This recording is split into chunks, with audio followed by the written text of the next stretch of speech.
It always begins the same way, a whisper in the dark. You think you imagined it. You roll over, convince yourself it was a wind, but it says your name. Again and again, until you answer. And by then it's too late. Welcome to Tales Nameless. Tonight, we enter a space most people fear, but never talk about. That moment between sleep and waking, where something else is awake, whispering. These are real encounters. 5 true stories from people who survived what spoke to them in the dark. If you hear something tonight, don't answer. Are you ready? Turn off the lights and listen.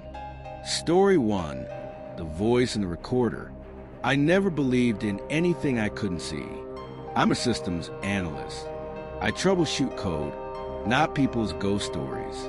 That changed one October morning, when I played back the audio file from the night before and heard my own voice whisper something I never said.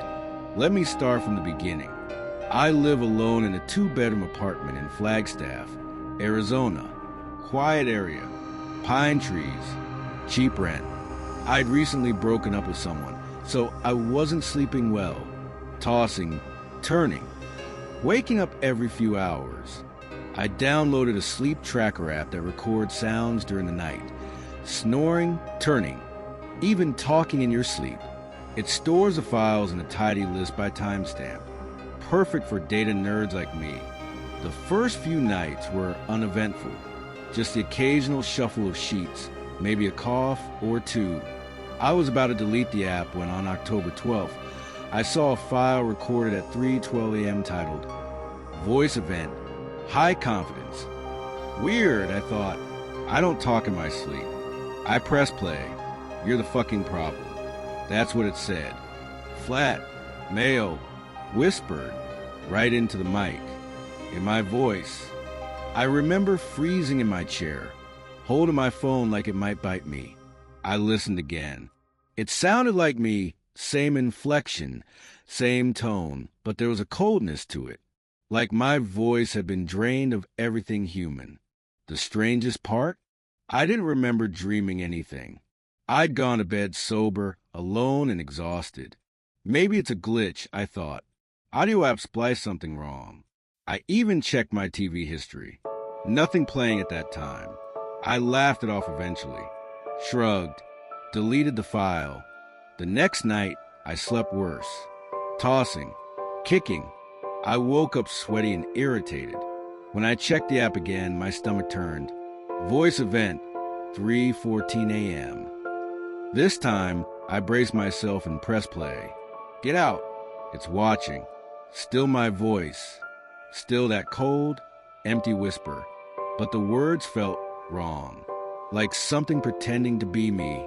Something testing the limits of what it could say before I'd finally believe it wasn't just my subconscious talking. I didn't tell anyone. I just deleted the file. Again, by night 3, I stopped sleeping entirely. I left the lights on. I set up a second phone with a different app. I needed a second angle, a different tool, anything that might catch something new. The next morning, both devices had recorded the same timestamp. 3:16 a.m. The whisper came from both sources. Identical. This time it said, You're listening now. Good. I turned off both phones, shut the apps down, deleted the files, and threw the second phone into the bottom drawer of my filing cabinet. Something was wrong. I began leaving music, playing when I went to bed. Instrumental tracks, white noise, even old sitcoms. Anything to drown out the silence. But every time I turned off the app, the whispering would resume the following night, always a few minutes later than before, as if it were waiting until I was deeper asleep. By the 5th night, I didn't just hear it. I dreamed it. In the dream, I was sitting upright in bed, paralyzed. The room was pitch black, but I could see the outlines of things, my desk, my shelves, the open closet door. And in the corner of the ceiling, something was crouching. Its limbs were too long, bent at strange angles. I couldn't see a face, but I could feel it watching. I heard the whisper in my ear, Not like it was beside me, but inside my head. I need your voice. When I woke up, I screamed. Actually screamed. Sheets soaked. Hands shaking. I checked the recorder. 3:19 a.m. Give me your mouth. I shut the phone off for good. Removed the battery. I even left the apartment that night. Drove to a motel 2 towns over. No electronics. No Wi-Fi. Just a paperback book and a sleeping pill. It didn't help. That night, the whisper didn't come to the phone. It came through the walls. Muffled. Disjointed. Like someone talking from inside a drain pipe. I got out of bed and put my ear to the vent. Silence. Then soft breath. A throat clearing. And then, don't run. It's your turn now. I didn't sleep at all. I packed my things at dawn and drove back home, more exhausted than before. That was the day I installed cameras. I placed one in my bedroom, one in the hallway, and one pointing toward the living room entrance. All motion activated, night vision, the works. I bought high-end mics and synced everything to a locked external hard drive. That night, I didn't dream. The next morning, I reviewed the footage. At 3:21 a.m., the hallway camera clicked on. No motion in the hall, just the sound of a door creaking open, my bedroom door. And then the audio picked up footsteps, soft, almost barefoot. 1, 2, pause. Then nothing. The footage froze for 5 seconds. Glitched. Came back on. Bedroom camera showed me.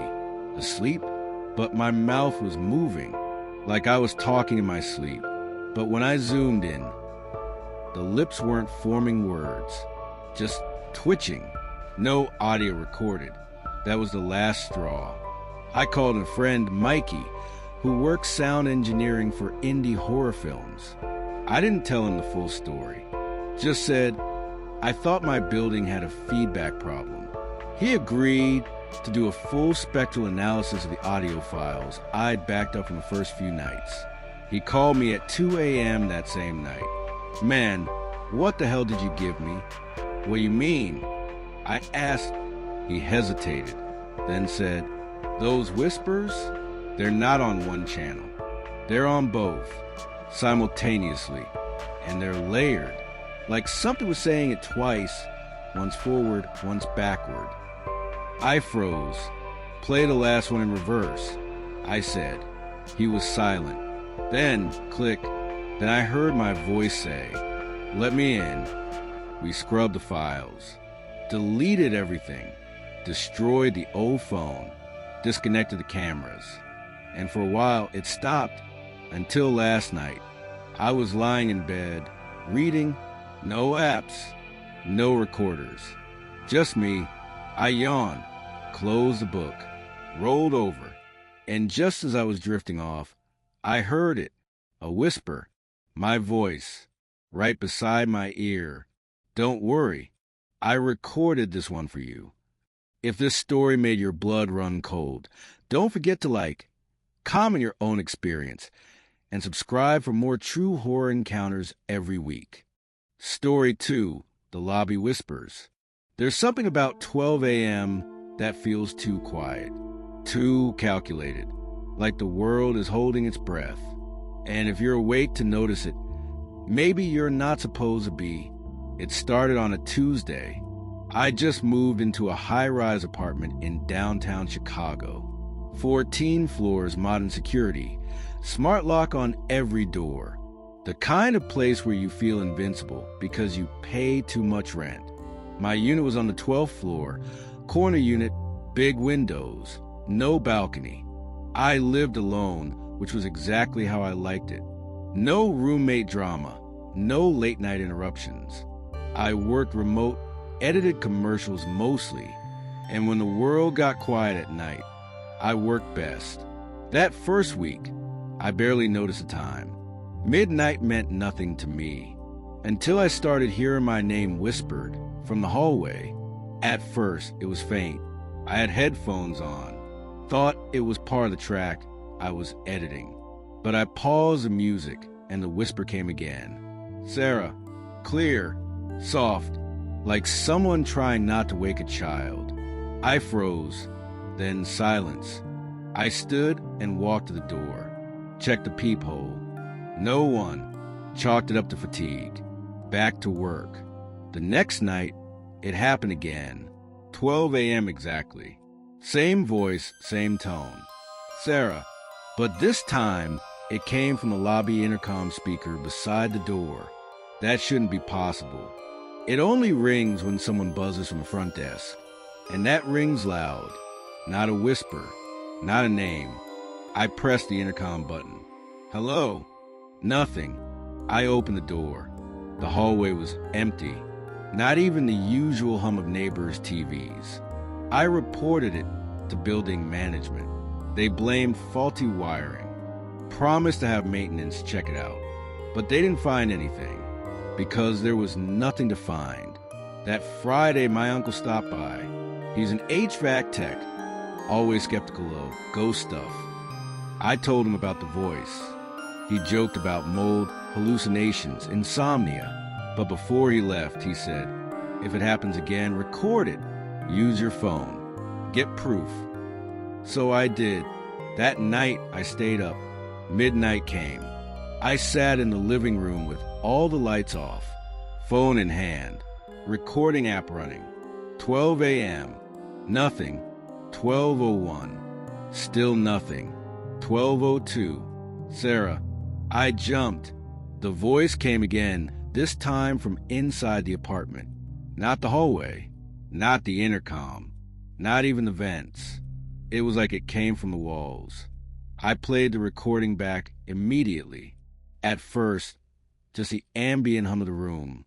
Then, Sarah, followed by a strange clicking sound. Mechanical, like a relay switch flipping. Then a sentence I hadn't heard in the moment, but was on the audio. Let me in. I dropped the phone. Called my uncle. Sent him the file. He didn't laugh this time. Instead, he said something that chilled me. Reverse it. So I imported the file into Audacity, flipped it backward and hit play. The voice reverse said, I was here first. After that night, the whispers escalated. They came every night at 12 a.m. Sometimes my name. Sometimes just faint breathing. Once, the voice whispered a string of words I couldn't place. When I played it backward, it spelled out my birth date. I asked the front desk to check lobby footage. They said the camera had glitched, static from 11:59 p.m. to 12:03 a.m. For minutes of nothing, I started leaving the apartment at night. Stayed at friends' places, Airbnb cheap rooms. But no matter where I went, at exactly midnight, I'd get a text from an unknown number. Sarah, no number, no trace. Just a name. Then came the night I broke down. I stayed home, sat in bed with my phone, flashlight in one hand, baseball bat in the other. 11:58 p.m. I turned off the lights. 11:59 p.m. The intercom buzzed, just a flicker of static, not the real tone. 12 a.m. Every light bulb in the apartment dimmed, then flickered back. And the whisper came, but not one voice. Dozens whisper my name over each other. Some higher pitched, some guttural, some sounded like me. Others didn't. I screamed, ran to the hallway. But when I opened the door, the hallway lights were off, except one, down by the elevator. It blinked, once, twice, and in the stuttered light, I saw a silhouette, not moving, but watching. I slammed the door shut, called building security. They searched the floor. No one found. No footage, just more static. I moved out 2 weeks later, broke my lease, paid the fine. The landlord never asked why. I didn't tell anyone the full story, not until now. But last night, my new apartment, across the city, I got a call. Unknown number. I didn't answer. let it go to voicemail. When I checked the message this morning, it was 5 seconds of silence.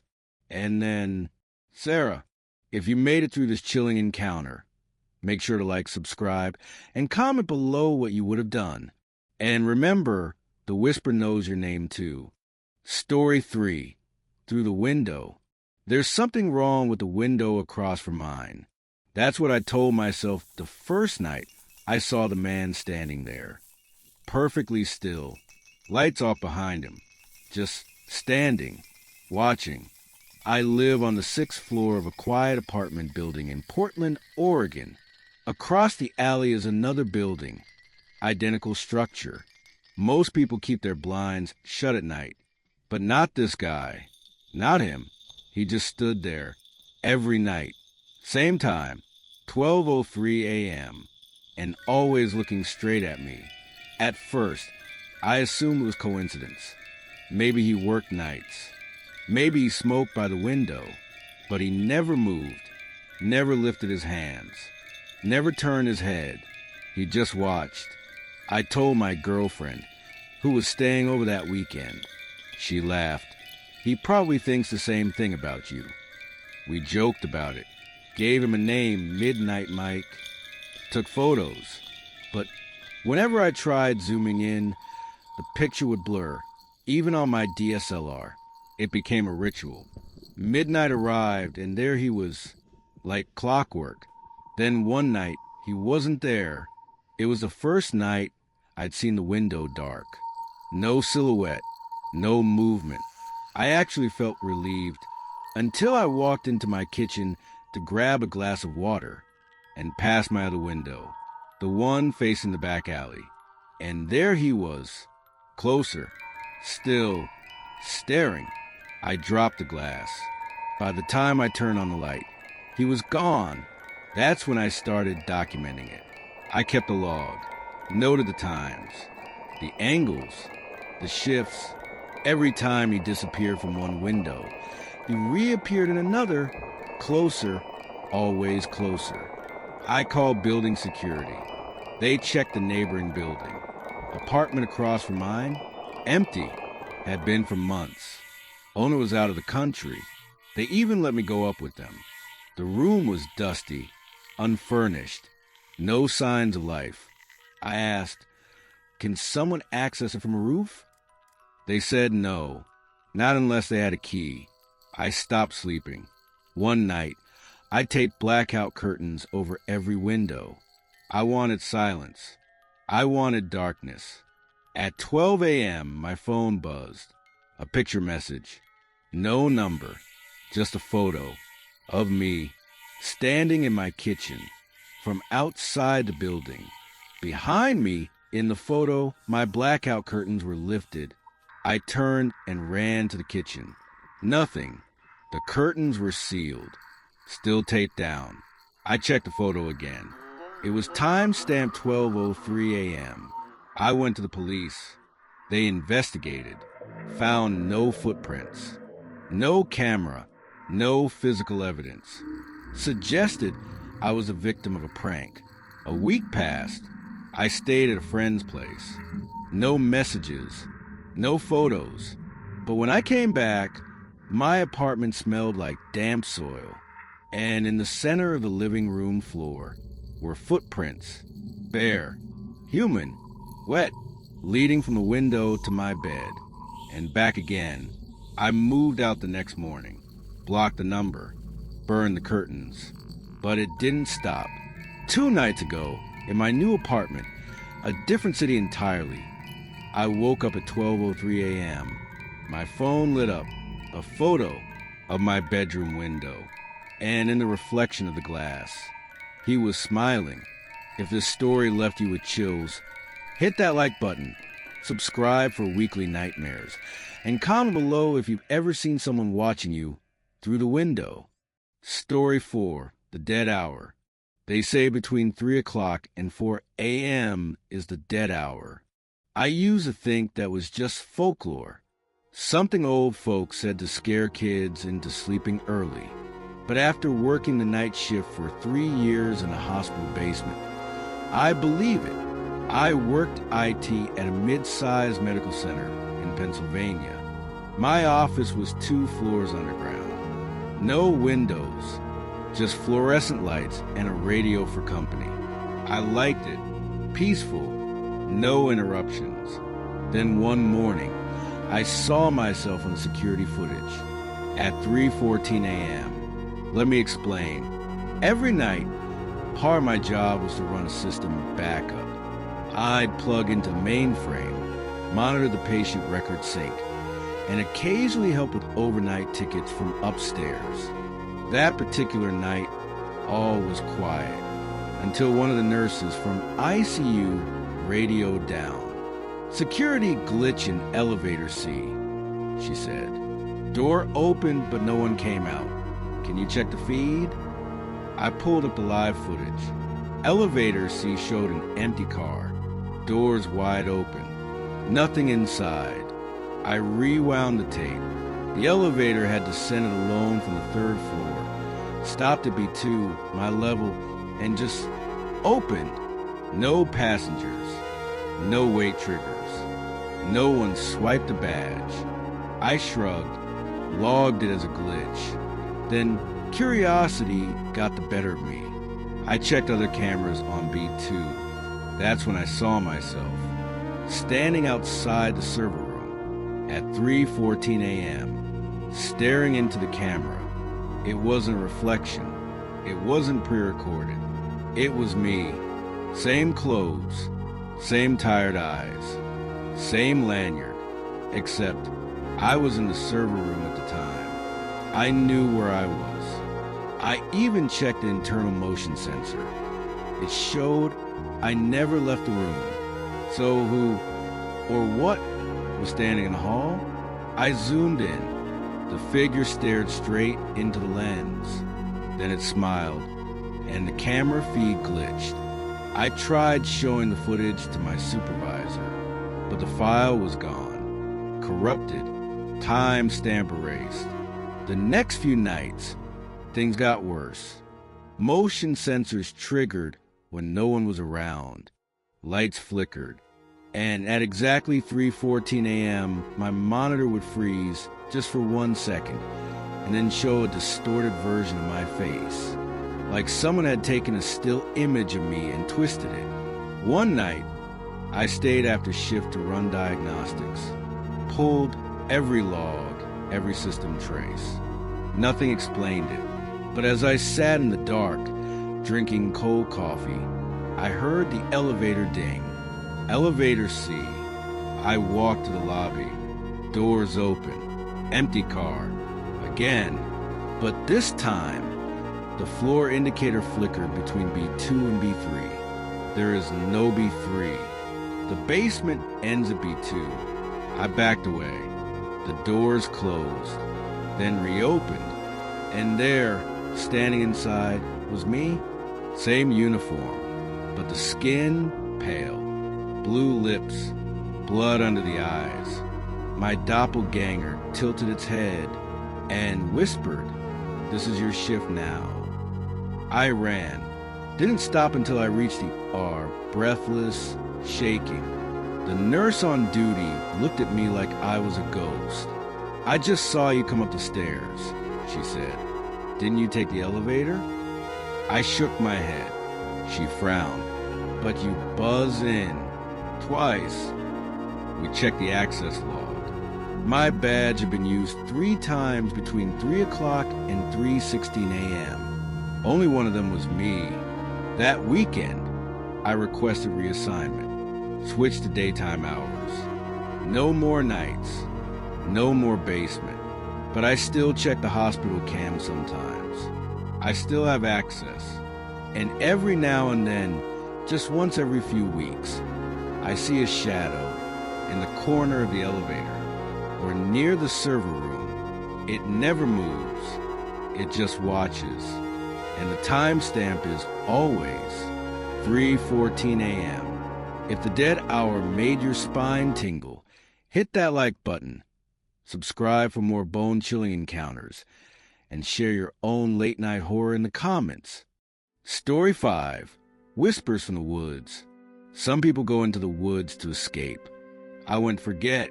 My brother disappeared 2 years ago. No trace. No note. Last ping on his phone was from a trail near Red Pine Forest in Vermont. He loved that place. Said it was the only place that felt alive. So on the anniversary of his disappearance, I rented a cabin deep in Red Pine. Alone. No cell service. Just a paper map, a flashlight, and a bottle of cheap whiskey. I wasn't looking for answers. I just wanted quiet. But what I found was him. The first night was uneventful. Cold. Still. I lit a fire, made canned soup, and stared out into the trees. At midnight, I heard something strange. Not an animal. Not wind. A whisper. My name. Soft, like it came from behind the cabin wall. I froze. Turned off the lamp. Silence. Then again, this time outside the window. Eli, come on. It sounded like my brother.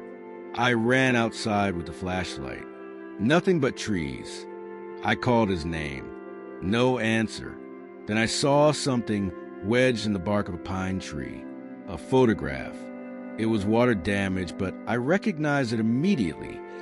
The two of us at the lake house, summer of '09. I'd forgotten that photo even existed. I turned it over. In his handwriting. Still here. Don't leave me. The next morning, I hiked toward the trail where his phone last pinged.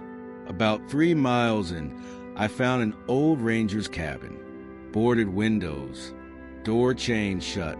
But someone recently had cleared the overgrowth. I circled the place. Looked for a way in. Found a small window in the back. Slid it open. Climbed in. Inside was cold.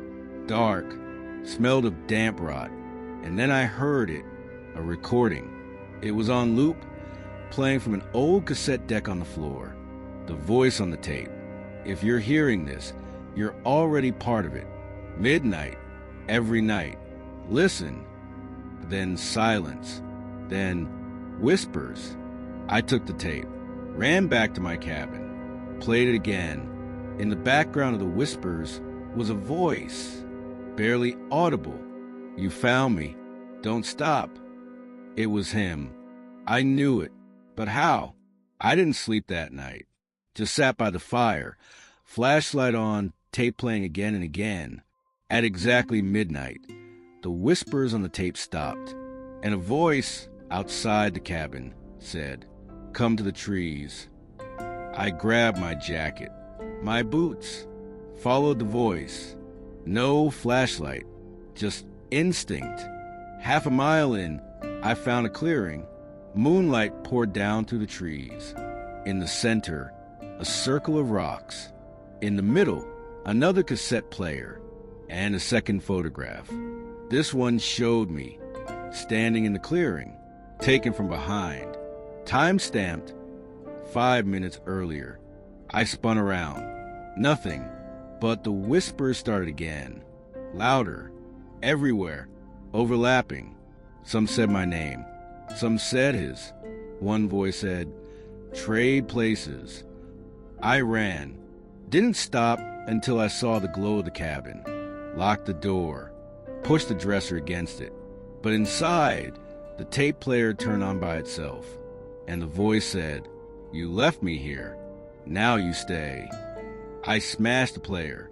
The whispers continued, from inside the walls, from under the floorboards. At dawn, everything stopped. I packed up, left the forest, reported everything to local police. They searched the woods, found the cabin, the tapes, but no photos, no clearing, no proof. They said it was grief, imagination, isolation. But I know what I heard. I know what I saw. And last night, back home in my apartment, my doorbell rang. There was no one there, just a cassette tape and a note. Midnight, one more time.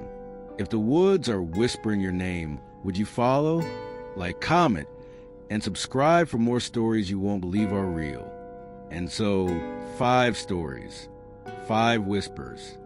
5 people who cross paths with something beyond our understanding.